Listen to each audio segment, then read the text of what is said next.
Bienvenidos amigos de Hit Radio Barcelona, bienvenidos a vuestro programa de historia de Curiosidades Televisión, donde hoy navegaremos a través de esa historia que seguramente desconocemos y no nos cuentan los libros de texto y que como siempre os sorprenderá en un nuevo capítulo que presentaremos aquí desde Curiosidades Televisión en Hit Radio Barcelona.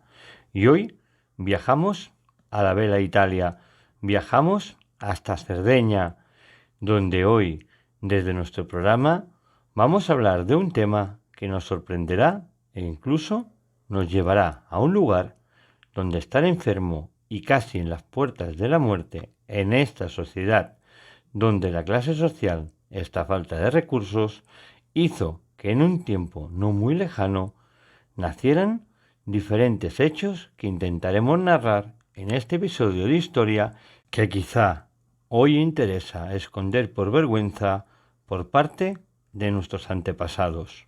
¿Quién sabe?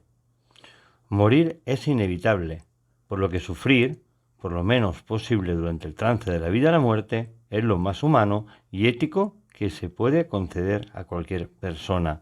Partiendo de esa base, empezaremos a reconstruir nuestra historia.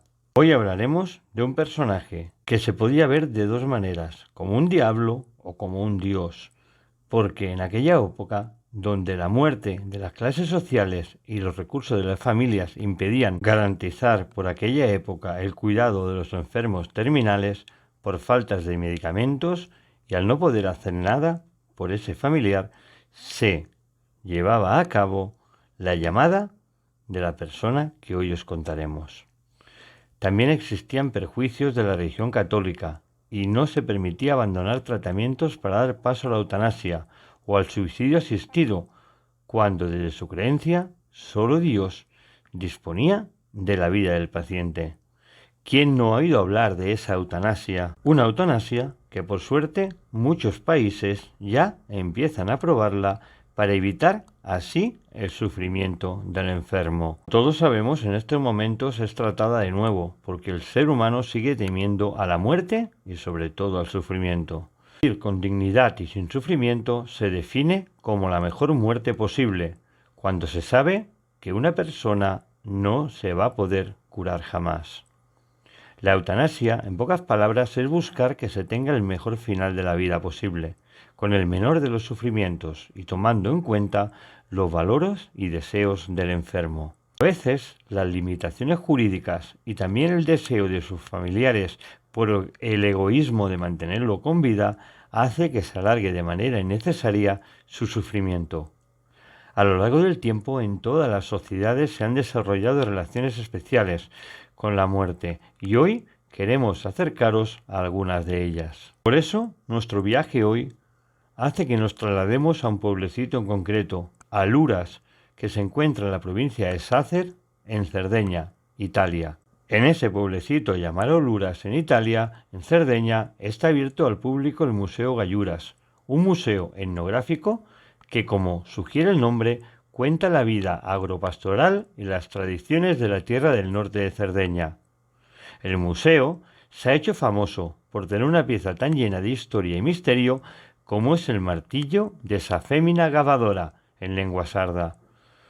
Una isla en la que nos dará a conocer la ligera línea entre esa vida y la muerte.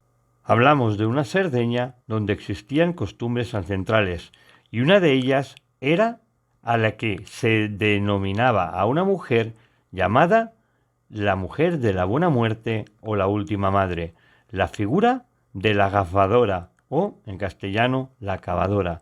¿Quién era esa agafadora? Desde la época de dominio cartaginés en Cerdeña persistía una tradición relacionada con la muerte, que se practicó en el norte de la isla hasta mediados del siglo XX. La cultura y la religión cartaginesa está basada en la religión fenicia, la que a su vez está inspirada en las fuerzas de la naturaleza. Muchos de los dioses que crearon eran conocidos solamente bajo sus nombres locales. La cultura era muy tanática y la definición de la cultura tanática no es más que el desprecio por la vida humana y su máxima deidad estaba representada por Baal-Hamon. El Cartago Baal-Hamon fue asociado especialmente como el carnero y fue adorado también como Baal-Caiman, el señor de los dos cuernos. Los símbolos del dios eran la media luna y el disco solar. Este era el principal dios fenicio, adorado en la colonia de Cartago, generalmente identificado por los griegos como Crono y por los romanos como Saturno. Según los historiadores, los fenicios sacrificaban y quemaban a sus propios hijos porque su dios, les exigía sacrificios humanos. Se cree que las primeras actuaciones de esta antiquísima figura en tierras sardas datan aproximadamente de hace unos 3500 años. En estos cultos paganos nació la figura encarnada, siempre por una mujer, y que probablemente ésta se convertiría en una sacerdotisa de la muerte y que tenía ese papel de encargarse de facilitar el tránsito hasta el otro mundo. Con el tiempo de la llegada del cristianismo y una Europa dominada por la religión que condenaba cualquier cosa que oliera a herejía, esta labor que realizaban estas mujeres chocaba con las ideas de la Iglesia, el cual Dios era el único con capacidad para dar o quitar la vida.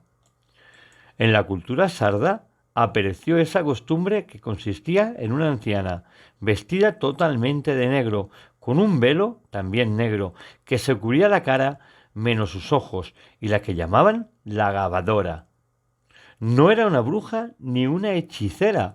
La gabadora no cobraba por sus servicios, solían sobrevivir de la caridad vecinal o incluso en algunas ocasiones ejercían como matrona, maestra de parto, maestra del parto, lo que las convertía en inquietantes testigos del ciclo completo de la vida, es decir, traían la vida y también la muerte.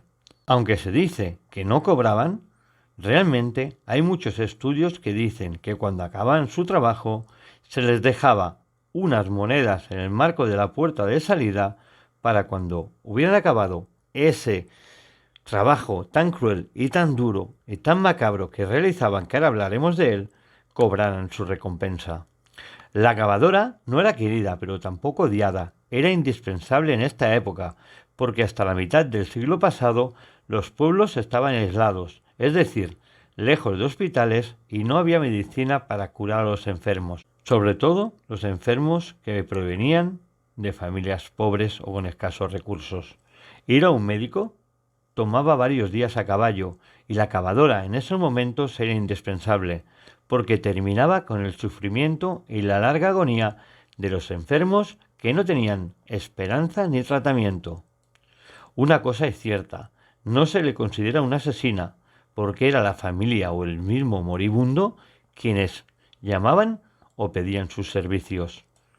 Esta práctica, que era vista como la posibilidad de dar fin al sufrimiento de los enfermos, era más común en las comunidades rurales, teniendo en cuenta las necesidades del sustento de las familias, a las que con frecuencia les era casi imposible atender a las necesidades de sus enfermos. No olvidemos que en aquella época muchas de las familias no tenían ningún tipo de recurso económico. Muchos de ellos eran granjeros, otros eran simples labradores, unas personas y familias pobres que pagaban el servicio de esa gabadora con productos de la tierra o lo que ellos podían tener en sus casas.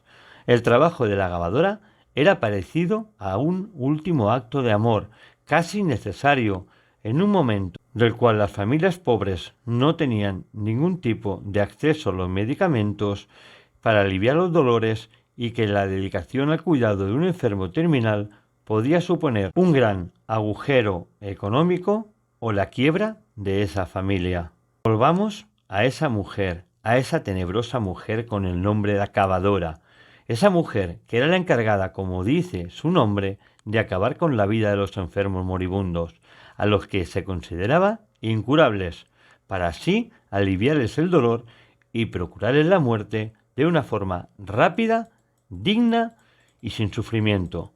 Por ello, la grabadora actuaba sin dejar pistas, con la complicidad de la familia y envuelta en un pacto totalmente de silencio. Cuando una familia sarda se encontraba en esa situación, acudía a las acabadoras que realizaban su siniestro cometido a cambio de un pago voluntario. Ya lo hemos dicho, o con unas monedas en la puerta de la casa cuando acababan su trabajo, o con productos de la tierra. Las imágenes religiosas que habían en la habitación del enfermo, antes que llegara ella, se sacaban fuera de la habitación. Cuando se acordaba su intervención, la que siempre era de noche, la familia procedía a tapar con un paño negro todos aquellos objetos religiosos que no podían ser retirados. Y a los crucifijos que quedaban se les daba la vuelta, es decir, con Cristo mirando hacia la pared. Depositaban también un yugo pequeño al lado de la cama, como símbolo de que el moribundo recogía lo sembrado como hacían los bueyes en su vida y labraba su camino para encontrar su descanso. Luego, en silencio, bajo la plenitud de la noche, abandonaban la casa, dejando la puerta abierta para que esa figura tenebrosa de la grabadora llegara a su casa y accediera dentro. Era entonces cuando aparecía la grabadora, que vestía siempre de negro y seguía un preciso ritual que siempre era el mismo. Los ritos que cuentan era que las prácticas utilizadas por esa fémina grabadora para llevar a la muerte variaban según el pueblo o la región de la Cerdeña. En la noche, vestida de negro, con la cara cubierta, entraba sola a la habitación donde se encontraba el moribundo, y mientras la familia esperaba fuera, en esos 4 muros, se cumplía el ritual de la muerte.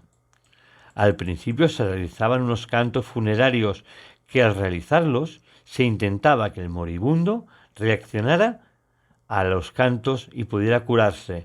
Era como anunciarle que el fin estaba cerca y que él no podía seguir así, de esta manera, de forma moribunda.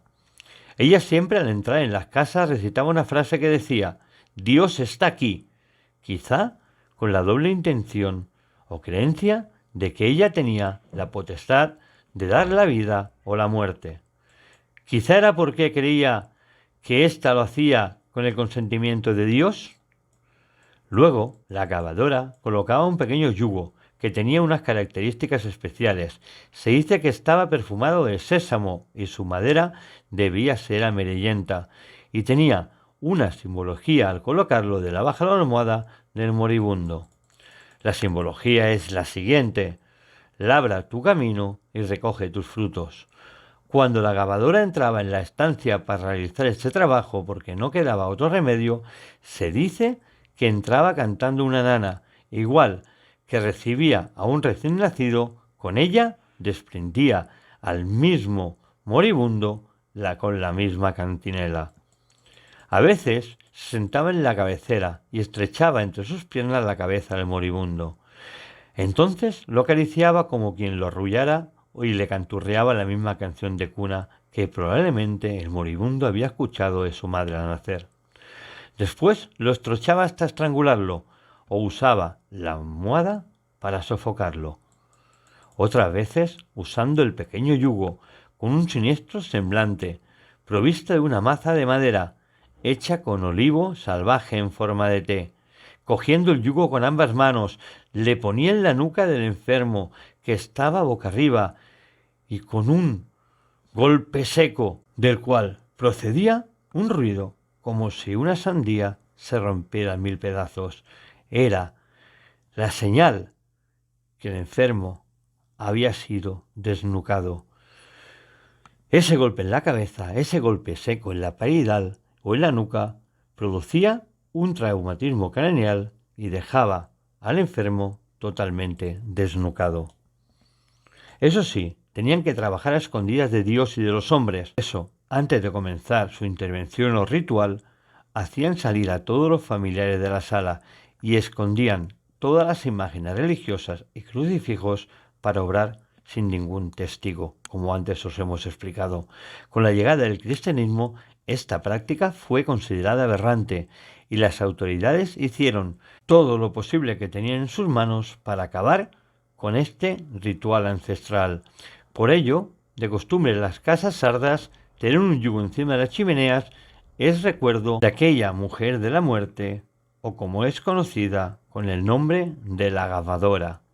Como se puede ver por su manera de actuar, esas mujeres conocían perfectamente la anatomía humana, una profesión que durante generaciones las hijas aprendieron de sus madres, así como ellas de sus abuelas, unos ritos ancestrales que se sucedían de generación en generación.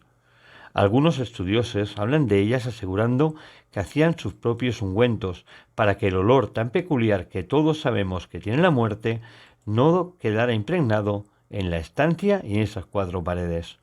Por lo que no podemos decir que fueran mujeres analfabetas ni rudas, sabían en todo momento cómo golpear, cómo ahogar, sin ningún tipo de sufrimiento, a aquellos seres amados que las familias daban a la gavadora para que acabara con su sufrimiento. Un escabroso ritual tan necesario en las zonas rurales, según aquellas personas que contrataban sus servicios. Desde luego, nosotros no vamos a defender esa parte de la historia porque es una parte negra, una parte oscura. La figura de una persona que había sido aquella mujer que te había dado la vida, pero en cambio, cuando estabas moribundo en una cama en 4 paredes con aquellas camas enormes de madera y aquel crucifijo que presidía ese cabezal, venía ella, le daba la vuelta, te ponía el yugo debajo de la nuca y con ese golpe seco de su martillo en forma de T, desnucaba tu cuello y te daba la muerte. La figura de una mujer ténebre, oscura, vestida de negro, en la cual solamente los ojos podía hacer que el enfermo terminal reconociera a su partera, a aquella persona que hizo algún día que toda su vida fue una experiencia hasta que ésta se la quitó. Y desde aquí, desde Curiosidades Televisión, aquí en Hit Radio Barcelona, os hemos explicado esta tenebrosa historia de esa mujer que a veces los libros de texto nunca nos han explicado, que seguramente muchos de ustedes desconocían, pero que nosotros desde aquí, desde las ondas de Hit Radio Barcelona, en este programa Curiosidades Televisión, así les hemos mostrado la persona o la figura de la gavadora, una mujer que con un golpe quitaba la vida a los enfermos terminales por orden expresa de los familiares al no tener dinero para medicinas y para su curación. Como siempre os digo, amigos, os quiero hasta la semana que viene y agradecer a toda la gente y a la familia de Hit Radio que gracias a ellos puede hacer que llegue este programa a sus casas. Hasta la semana que viene, amigos, de un servidor, David Flor, que desde las ondas de la radio, desde Hit Radio Barcelona y este programa Curiosidades Televisión, les lleva la historia hasta sus hogares. Hasta la semana que viene.